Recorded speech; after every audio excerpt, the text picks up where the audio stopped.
ব্রিটেনের স্বনামধন্য আলেম ফোর্ড স্কয়ার মসজিদের ফাউন্ডার ও লন্ডন ইসলামিক স্কুলের প্রতিষ্ঠাতা প্রিন্সিপাল মরহুম মাওলানা তহুর উদ্দিন স্মরণে সিলেটে একটি মাদ্রাসা প্রতিষ্ঠার উদ্যোগ নিয়েছে তার ছাত্ররা। মাদ্রাসাটি গরিব ও মেধাবী ছাত্রদের জন্য বিনামূল্যে শিক্ষা গ্রহণের সুযোগ দেবে। এই উদ্দেশ্যে ফান্ড রাইজিংয়ের লক্ষ্যে Maulana Tahur Uddin memorial football tournament অনুষ্ঠিত হয়েছে। দিনব্যাপী পপুলার ফুটবল পিচে লন্ডন ইসলামিক স্কুলের 14টি দল অংশগ্রহণ করেন। টুর্নামেন্টে চ্যাম্পিয়ন হয় ক্লাস 2009 টিম।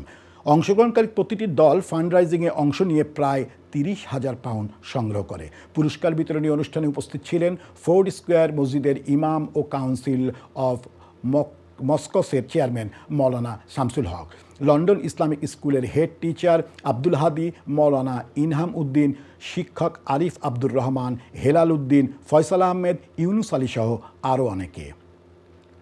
রহমতুল্লাহ আলাইহি তান সৃষ্টির উপরে ভিত্তি করিয়া এই মেমোরিয়াল যে টুর্নামেন্ট হয়েছে আর ছাত্রসকল সমবেত ওই ঠান্ডার দিন হইয়া যে এনজয় করছেন, খুশি করছেন, এই খুশির লগে আমরাও শরিক হইয়া তারারে ধন্যবাদ জানাই।